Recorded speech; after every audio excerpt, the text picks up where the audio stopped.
welcome to High Signal. This is a community for founders who are making revenue. And every week we have a chat on Zoom and talk about our startups. But once a month, we're joined by a founder who's doing great things in startups, and we do an AMA with them. So we're joined today by Eric, who runs Japan Devs, which is a job board for developers looking for work in Japan. He's making lots of revenue from that already, and we're really excited to have him here. So welcome to the show, Eric. Thank you so much for having me. I'm happy to be here. Yeah, no worries. Can you just confirm how much revenue you're making at the moment?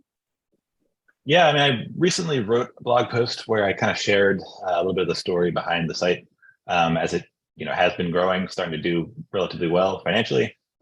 So we're at approximately like a $60,000 or so average kind of run rate at this point.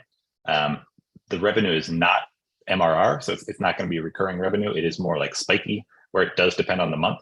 But I would say that is like a pretty representative average right now of like at least the past, few months. Yeah, that's awesome. Yeah. That's huge. So basically, as I understand it, your business model is really smart, because I guess a lot of job boards kind of fail because, it's a chicken and egg problem, and you're asking people to pay like, $300 or $500 for a post or whatever. And I know myself, it can be hard to convince companies to pay that. Whereas you have this really smart business model where you say to companies, basically, you can post for free, but I'll take commission if you end up hiring someone. So do you want to talk about like what led you into that kind of business model? Yeah, part of it was just kind of through necessity, because, I'm a software developer originally, and I had no experience with sales or even marketing, really any of that kind of stuff. So the main thing I think for me was actually just to make the sales process as simple as possible. And what I realized was, if I can kind of make this pitch where I'm like, hey, look, we'll post your jobs, we'll handle that for you. It's not going to cost you anything. I'm telling you, we're going to get you some nice traffic, some good applicants and everything. But even if I'm lying, you've lost nothing. We're still going to help you build up this nice kind of company profile page, in English. I'm a native speaker. I'm going to help you write it and all that kind of stuff, which is, kind of useful for Japanese companies who might not have like the best copy on like the English side of things. So I kind of made that pitch where it was almost like a no-brainer to like just be like, why not do it? So that was the only way I was really able to get like a pretty good conversion rate in terms of the sales, just because I really didn't have that background or really the skills necessary to do like a per post kind of model at that point. And also just the fact that I am in Japan, and I think the industry here is a little bit different. Like the per post kind of monetization is not as popular still here. I would say it's a little bit more common for companies to focus more on like recruiting firms. So they are used to paying that, like, upon successful hire type of fee. And they're also kind of primed to be paying very large amounts as well, because it usually will be like a percentage, often like 25, 30, 35%, if not more, of someone's starting salary. And especially for me, since I'm kind of focused on the higher end of the market, that becomes very significant. So that was kind of nice as well, because these companies will not bat an eye to dropping $10,000, $20,000, $30,000 or whatever for one applicant. So you can kind of position yourself relative to that. So that's what I was kind of trying to do as well. Yeah, that's awesome. That's great. It's like music to any indie hackers' ears, kind of hearing those kind of numbers. Basically, you've got a really like smart thing on your website where you have like people, you have at the top saying like, just got hired, like get, an Amazon voucher. So people that, you can sign up to the newsletter. Let's say you get hired, and it kind of helps to keep the companies honest, because if Sarah gets hired through your newsletter, and she can see that she can get a voucher from you and just be like, oh yeah, I just got hired by this company, like I'd like my voucher, then you can like message the company and just being like, oh, Sarah just got in touch and blah, blah, blah. So was that kind of your intention? Yeah, I mean, so one corollary of my business model is that I don't actually know for sure when someone joins a company through the platform. So obviously I do some tracking on my side, but ultimately people essentially click a link and then they go on to the company's regular kind of hiring page and they apply through there. So beyond that point, I don't really have visibility. So that meant that I needed to take some steps to make sure that I was, at least tracking things on, my end, and ideally having some sort of tracking in place for when people actually join companies, because that's the point where I'm actually going to be getting revenue from the companies. So yeah, that was just one of the various kind of tactics that I'm using is the found a job link where they can click that and basically let me know which company it was, what position, and that as long as they actually did apply directly through the site, then I will send them, it's a 3,000 yen Amazon gift card for Japan. So yeah, it just gives them an incentive to let me know so I don't miss, placements that I've made at companies. And I'm able to make sure that I get at least a pretty good hit rate. And I do a lot of other stuff too. Like when you actually go to apply, there is this interstitial modal that pops up and you have to put in some information in order to actually continue on to the application. So I do have a list of like name, email, URL of all the people that did apply. And I can kind of use that as a heuristic as well. And then potentially do some other things like, just look at that list later. And if there's one company where it's like, okay, we've had this huge number of people, like hundreds of people applying and no one's joined yet, then I kind of know when that's like odd, given like my normal averages for like number of applicants per hire, things like that. So I can kind of go and look deeper at that list, maybe do a little bit of sleuthing on various, like LinkedIn, places like that. So I have that data, so I can always kind of go back as necessary. And I also have a fee actually in the contract. So, there's basically a certain percentage that they have to pay every month that they have a new hire that they don't tell me about.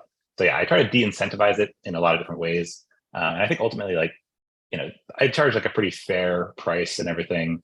So I just don't think there's that strong of an incentive for them to lie and kind of ruin the relationship with us.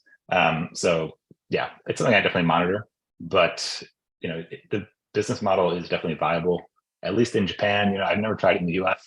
I don't know, the dynamics might be a little different, but it's working really well for me. So yeah. Yeah, that's awesome. Yeah, I like what you're saying about incentives as well. And yeah, if you're gonna if they're gonna be like stupid and like blow up the working relationship and get banned from your platform just for the sake of one hire, it's probably not very smart.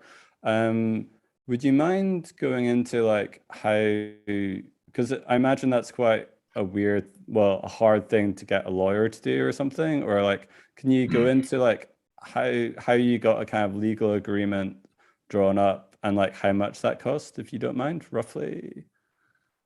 Yeah. I did essentially use a lawyer. I went online, basically read reviews and stuff, tried to find someone who I felt kind of knew the industry.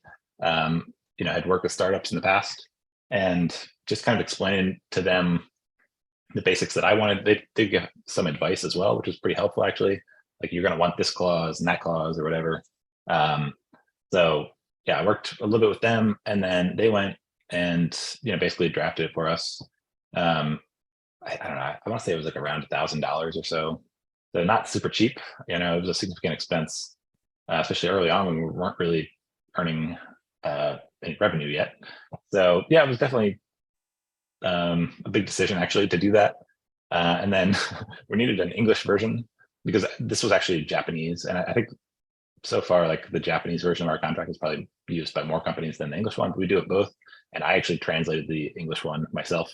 So that was not something I want to ever do again. I don't think it was a struggle, but I just decided I wasn't paying for like more for another person to come and like translate it. So I just took that on myself because I do speak Japanese and everything. So I was able to kind of get it. I think it's decent enough to be legally binding and everything, but yeah, that was a bit of a struggle. Yeah, no, that's awesome. I mean, I think the fact that, okay, it's $1,000, but like, you get one you get one company that hires through your site and that pays for it. So it's kind of like, True. It is a lot of money, but you just need one customer and then it's paid for and then it's done. So where exactly did you like or rather why did you start the site in the first place? Is there a problem with like Americans wanting to get jobs in Japan, for instance? Yeah, I think, well, I basically had the problem myself, actually, since, I moved here back in 2013 and, I taught English for a year. Actually, that's how I was able to move to Japan in the first place. But then after that, I decided I need to kind of get back to my real career, which was software development. So I, searched for a company here. And yeah, I mean, I struggled basically to find a good company that I felt had the kind of environment that I was looking for, which was a little bit more of like an international kind of environment. I wanted to make sure that I was using the same kind of technologies and programming languages and stuff that I would be like back home in the US, so that if I decided to leave later, I'd still have kind of transferable skills.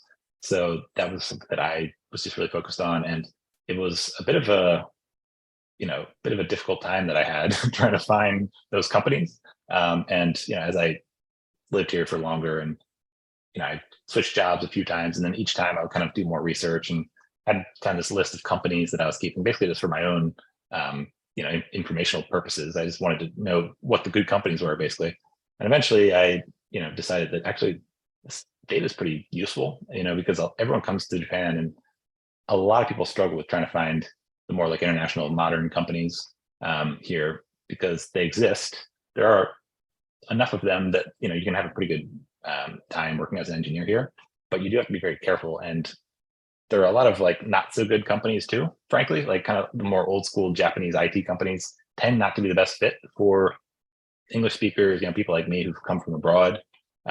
So yeah, I basically wanted to help people avoid those kind of negative environments that I had heard a lot about. They've probably heard some horror stories as well if they're coming to Japan, and then really just focus on like the modern segment of the industry. And yeah, so I built the thing that I basically wanted myself. So kind of scratched my own itch. Yeah, that's awesome. Yeah, I Yeah. didn't really realize that there would be such a difference in like coding stacks. But yeah, that's a cool point. I think like maybe last question from me before we get on to like the high signal members questions. But how did you first get people onto the program? Were you just kind of like cold emailing people? Yeah, I mean, well, there are two sides to it, right? Because it's like kind of a two-sided marketplace. And getting companies was a little bit difficult at first. I actually started with my own company that I was still working at because I started as a side project. And I was working at this company called Mercari. And so that was one kind of hack that I used, was just starting with them and basically convincing them, since I already knew the HR people and everything. So yeah, that is one good way to kind of get literally your first company if it is a B2B service. And that worked well for me. And they're luckily a pretty well-known company. So then from there, I was able to get like this kind of second and third companies relatively easy by, pointing to them, be like, hey, Mercari is on the site already. They're legit, them. And, that combined with what I mentioned earlier about how there really wasn't any downside, I would say basically there's no upfront costs, totally free. Worst case scenario, you get some free publicity when I'm going to be sharing with my social media and all that kind of stuff. And I'll create the profile that's going to kind of show you in a positive light, all that kind of stuff. So the combination of those things were enough to get the first few companies. And then, yeah, once I had like a handful, it got a lot easier. Because again, they were like some relatively well-known companies.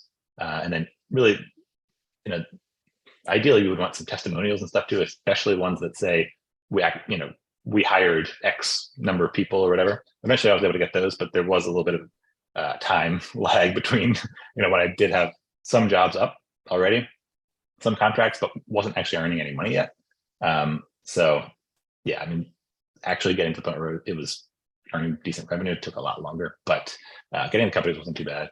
And then, yeah, so I would say the other side, actually, the getting candidates was a bit more difficult, because that tends to be more of like the marketing side slash like, for me, I mean, the channels I ended up using were like SEO, my email list, things like that. And those all just take time and they kind of just need to compound. And it's not really like sales. We can just go and like go hard and get a bunch of companies at once. Like it just takes months, potentially years, So that was just kind of a long slog. And of course, I was optimizing the site and stuff to try and get, once I had someone in the funnel, trying to improve the conversion rate, things like that as well. But I think that just takes time though. Yeah, definitely. And I think, does your partner work in it as well? Yeah, so it's my wife and me.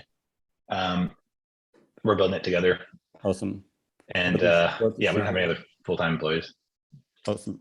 Yeah, actually our skills are very complementary, since I was a software developer originally and she is like a designer. So, she designs it, I write the code. And then, of course she's a Japanese native speaker and everything. So she's a lot better at handling a lot of the like administrative tasks and, working with accountants and all that kind of stuff, more so than I am. So yeah, it's a pretty good match, I would say.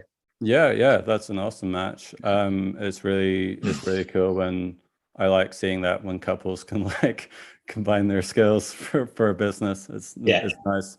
And you've been, I think it was a struggle at times, but yeah, sure. I think you said at the start of the call, like maybe before the call, you've been in Japan for like 10 years, is it? Yeah, almost about 9.5, coming up Awesome. on a decade here. Nice one. Yeah, you're making me really want to go out and visit now.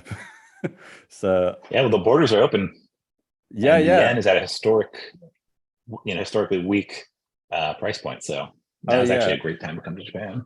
I think I don't know if it's you, but I think I saw, was it you that shared like a meme of like the US dollar versus the yen? Yeah. I saw that on Twitter. So yeah. Cool. We'll go for some questions now from the High Signal members. I might start with Andrew Camphy, because I know he's in Asia and also up late. So yeah, Camphy, do you have a question? Yeah, I mean, hi, long time listener, first time caller. Thanks, Eric. Just wondering if you met Patio 11 there in Tokyo. I have actually met him a couple times. I wouldn't say that I like know him personally, and it's actually been quite a few years since I've seen him around. But yeah, he used to be at some of the events and stuff occasionally. Like there's this event called Hacker News Tokyo, where a lot of the kind of like founder / indie hacker types will gather, and it actually still is going on now. But I definitely remember meeting him there at one point back when he was working on, I think, like Starfighter, like back in those days. And yeah, I hear lots about him. I know people who know him, but yeah, I wouldn't say he's really a friend or anything like that. I mean, I wish he was. I wish I could get to know him a little better. Nice cool, one. thanks. Yeah, I know he had a open meeting in Tokyo. I did it once. The 1 month I spent Yokohama, Tokyo. I should really do that, actually. I might do that. I know it was closed for a while. Do you think he opened it back up? Oh yeah, this was more than a decade ago. Long time. Yeah. I checked at one point and he said it was like closed, but yeah, I think he might have reopened that actually. So I might look into that actually. Thanks for that. Awesome. Just a reminder for anyone that is late to join the call, if you want your question to be private and not put on YouTube, just say private at the start of it or something like that. Otherwise, the default is it'll go on YouTube. Yeah, Rotan, I think you've got a question. Yeah.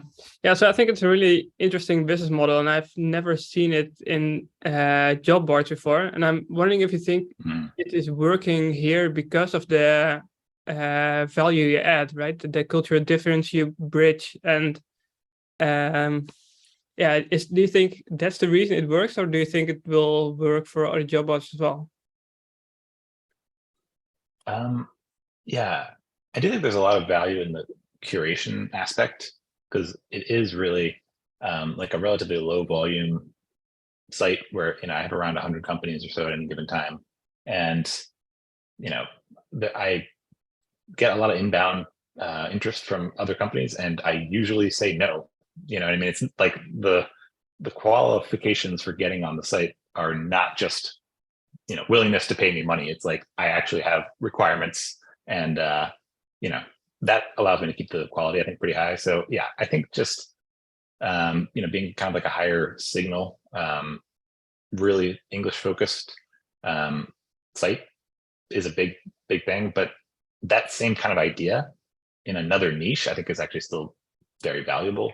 And I personally think even outside Japan, this could work. You're going to want to take steps again, like have some some systems in place to be monitoring the number of applicants. Just you're going to want to have that data, and again, contract where it is like there's this increasing late fee, things like that. So yeah, I think it's possible. Maybe Japan helps. There are some unique things about Japan, like job boards aren't quite as mainstream here. Like I mentioned, it still really is more like a recruiter's kind of industry, where for whatever reason, I think just because Japan has this history of like lifetime employment, and it's not been as mainstream to be switching jobs. Like for example, in the US, it's super common, especially in tech places, places like Silicon Valley, every year and a half, 2 years or whatever, it's super normal for people to just switch jobs. But here, there's this history of like joining a company and just having that be almost like your family, where you're working until you retire. So there's still some elements of that, I think, and that is probably why there's still more of an emphasis on like the recruiting firms, and it's more of like a high touch experience. So that may have helped a little bit. So you definitely have to look at each market and each kind of niche, and see if it's a good fit or not. But I think there are still opportunities for a job board like this, though. Awesome. Yeah, I think just to touch on that point, I think we might have discussed this in like personal DMs over Twitter.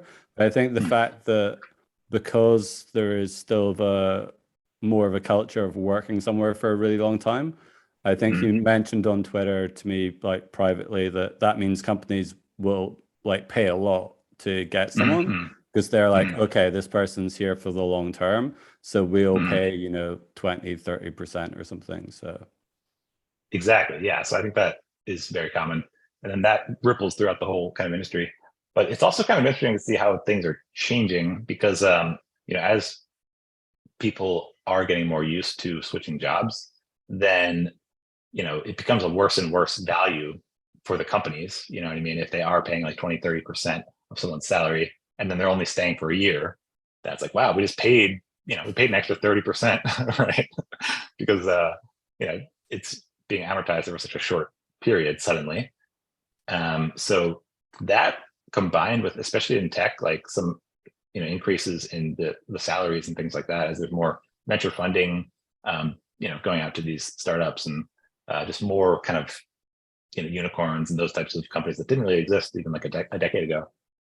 So that combined with the more frequent job changes, I mean, the companies are starting to pay a lot in recruiting fees, right? Because it was fine to pay 20 or 30%, right? When they're going to stay for 10 or 20 years, it becomes a relatively small percentage over the years, but now that's not necessarily the case anymore. So there's also more of a need for a service like mine as a result, right? Yeah, awesome. No, really good points. Yeah. Phil, I believe you got some questions. Yeah, I've taken some notes. I've got a few. Some are more boring than others, so I'm just going to quickly scan them. We'll just get someone else then. So I was wondering, like, did you start with the commission model, and how long did it take to get your first dollar or yen? I guess, was it a long time? Yeah, so before I even had a job board, actually, like the first version that I ever released of the site was not even a job board. It was actually more of like a company discovery platform, where it was basically like I said, I had this list of companies that I myself was interested in working for and kind of had researched over the years. And the idea was really just like share those with people. And then I had the ability to write reviews and stuff as well. The idea being is it'll be like a Glassdoor kind of website, right? Where you could go and find out like the truth about what the good places to work are here in Japan. And that I think provided a little bit of basic value, and it did get like some some views and everything when it came out. Like the launch did relatively well actually, but then it dropped off immediately. And then it became clear pretty quickly that there were some issues with that. You know what I mean? For one thing, companies are super strict about their image, and they don't want to really be involved with any kind of site where there's the ability to just write reviews, because people could lie, people could just write negative things about them. So that was basically a non-starter. So I pivoted toward the job board idea. I was like, okay, people want, people would load the site, look at it for 10 seconds or whatever, and then be confused because there's no apply button. They're like, how do I apply to these jobs? And so I added that and pivoted to being an actual job board. So then from there, I was able to start getting some actual clients.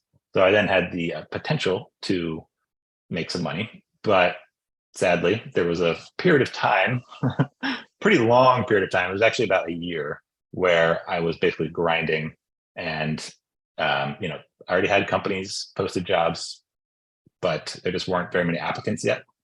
And for whatever reason, it just took almost like 12 months before I actually got my first $1 from the site. And that was the hardest part of the whole business, by a wide margin. I was still working my day job as well. So I'd be waking up early, doing my normal 8-hour job. And then when that ended, I would basically have to then do Japan dev, because I had clients and they had requests and stuff like that. So it was already like a full business. It just wasn't earning any actual revenue yet. So yeah, that was really tough. But yeah, I just kept going. And I don't know, part of it was I think it was COVID, and thankfully I was able to just do everything from home. So I was working from home at that point. So that got rid of my at least commute time and everything. So it wasn't too bad. Otherwise I probably would have given up, honestly. it was tough. Yeah, I know how you feel. Yeah. Can take longer than you think. I was just going to ask as well about, like, Japan doesn't have the greatest work-life balance, I guess. I was wondering if that's changing. Is that getting better, or is it still 10-hour shifts? Yeah, there's definitely this kind of negative image, I think, when it comes to work-life balance in Japan. And you hear a lot of horror stories from people, and there's definitely truth to that. As I mentioned earlier, like if you're not careful and you work at kind of like an old school IT company that maybe doesn't have as much respect for like the software side of things or programming, then you can definitely get into a pretty bad situation where like you will have long hours, just lots of overtime and not very good work conditions, usually not very good salary. Those companies definitely still exist, unfortunately. But what I try to focus on with Japan Dev is this kind of other segment of the market where it's essentially, the more modern startups here in Japan. So places like my old company, like Mercari, there's another one called like Smart News, you may have seen around, Woven Planet. There's basically this cohort of companies that are operating a lot more like a Silicon Valley style company. A lot of them have quite a few like foreigners working there. You don't need Japanese skills necessarily to join. So that is a growing segment. And then there's also the like foreign companies that have offices here. So like Google, for example, has a huge office here. They hire tons of engineers. And a lot of, the more established, especially like US or Western companies do have offices here. A lot of them are just like as though you were working in the US. So that's basically what I try to help people do, is like find those companies and avoid the kind of more old school, not as good ones that really aren't going to be very good for most foreigners. That's good to hear. I'll leave the other questions, Pete. They're a bit too boring, Link. That's fine. Okay. You boring? How could that be, Phil? I'm kidding. No, those are really good questions. I think as well, like behind all the kind of, it's easy to see the awesome figures of like, $60K a month, but a year to get to your first $1, that's like well done for like sticking it out, because I think a lot of people would have quit. Why did you persevere so long? Well, I was also getting to a point in my career where I was actually an engineering manager at that point. So I started as a software developer here in Japan, did that for I think like 6 years maybe, and then switched to being an engineer. So I was managing a team of other engineers, and I did that for about maybe 1 year or so at that point. And I was just looking at the kind of the path ahead of me, and asking myself, like, do I really want to continue down this path? And seeing that the next step would be to try and become like a director level person who's like managing other managers, that kind of thing.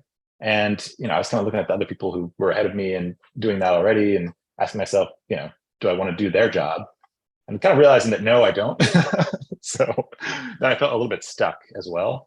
So this was kind of the ideal way to get off of that track, because I guess the other option would have been to just go back to being an engineer, but that felt like kind of going backwards.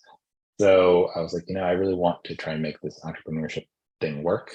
And like I said, it was during COVID, everything was locked down anyway, so it's not like I was necessarily missing out on going out and traveling or anything like that, thankfully. So yeah, to be honest, like I kind of felt like I needed something to do anyway. So having a side project, timing wise, actually worked out really well. And I didn't have to go and physically, sell to companies anymore. Because when I first started, I actually was going to some offices and like talking to people in person. But that was quickly replaced with Zoom calls, which allowed things to be a little bit more efficient and allowed us to keep going. Yeah, and also I kind of made a commitment to the companies that I was working with, and I posted their jobs, was helping them improve their job posts and write copy for their job descriptions and all that kind of stuff. So it felt like kind of a waste, I think, if I were to shutter that. And yeah, I guess I just believed that eventually it would work out. And I mean, the numbers were also going up very slowly but surely, like the number of page views and things like that were increasing. So there was reason to believe that it would get better. But yeah, it was still really tough though, just like not seeing any actual revenue from it for such a long period. Yeah, well, yeah, kudos for like sticking in there and keeping on going. I think like out of interest, did you get any inspiration for when you started the site from like KeyValues? Because that's like that's like my favorite Indie Hackers episode. And basically, for people that don't know, this person, Lynn Tai, is a founder from the US, and like was researching like jobs, and she made this website where you can basically filter companies, and companies pay to get on there, but you can have filter companies by things like work-life balance and like style of working and all that stuff. And like my Indie Hacker like alarm bells were ringing off there when you started, like when you were talking about at the start. So is that, yeah, did you kind of follow her kind of model? Yeah, definitely. In fact, that was one of the big sites that I was looking at when I was first, building Japan Dev. That felt like, to be honest, the closest thing to my vision, because it was this like curated job board where, I was focused a lot more on, culture and things like that. Because, as you mentioned, Japan has this negative image, and the idea was really to find the companies with the really positive work cultures and prove that and kind of explain this is like the work style that they have, and all that kind of information very clearly. So that was definitely a big inspiration. And then the Indie Hacker episode that she did as well is one of my favorites. It's great. And, especially like going back and listening to it now, I've listened to it a few times, and I definitely like it resonates a lot. I know exactly what she's talking about, and I think we've been through like kind of a similar path actually. So yeah, it's great. And I really like that site too. Yeah, no, it's funny. I had a interview with Cortland on Indie Hackers ages ago, and yeah, I think he said something like, "I'm the person that has listened to that episode most in the world." I basically can recite it off by heart. So it's nice. It's nice to hear someone else that's taken inspiration from it. Wow. Phil, you've got some more questions, so I'll let you like fire on. I mean, just the last one I was going to ask. Well, I love the model you've got of the kind of legal contract, and if they don't tell me, there's a fee and all that sort of stuff. I was just wondering a small thing about, do you get paid as soon as the person joins, or is there like a 6-month grace period to see if they stay? Like traditionally with recruiters, you know, you've got to stay at the company before the person gets paid, or is it just when they join? There's a little bit of a delay. So they have to tell us basically within like 5 days or so when they sign the contract, and then we will send an invoice to them at that point. So that is fairly quick, but then we give them a bit of a grace period with the invoice itself. It won't be due until like the last day of the month following the month when the person joins. So there isn't that delay. And then if they join and like within 1 month there's an issue, then we give like a partial refund. So it's not a total refund. And yeah, some recruiters will have like a staged kind of decreasing refund schedule that they'll do, where it's like, you know, 100% within the first month or 50% after 3 months, whatever, that kind of thing. Because the value, like the amount of money that they're dealing with is quite high some of the time. For us, it's a bit lower. So, you know, we were like, all right, within, you know, 30 days or so, we'll at least get part of, you know, the placement fee back. So yeah, we do have this kind of simple, you know, rule for that. Nice. That's interesting to hear. And just the last one I was going to ask about is, you know, what's the future hold? What's the plans? You keep doing the same growth strategy? You want to sell it? Not to me, but you look to sell it. What's the plan? Right now, I think I'm just going to keep doing what I've been doing, and you know, I'm not trying to see any kind of crazy 10x growth or anything like that. Not looking for investors. I just want it to continue to be a really good lifestyle business. And for me, it's more about like getting a good value out of the time that I'm putting into it. So if I am able to decrease the time that it takes for me a little bit, and just by automating and you know, delegating things a bit more, I think that would be really cool. And then maybe open up a little bit of time to have like a side project in addition, and yeah, maybe even like another like kind of main type of project will be really cool. So yeah, I mean, I'm not really thinking too concretely about selling it or anything at this point. It's more just like, how can we kind of delegate, continue to improve it, make sure that we're capturing, you know, if the market does continue to increase, we're capturing that value, but you know, not to the point where I'm trying to like increase my own time investment too much, that kind of thing. Nice. Yeah, that's good to hear. Yeah. I'm on a similar boat, automate and reduce. That's all the questions I've got, Pete. Yeah, awesome. Thanks a lot, Phil.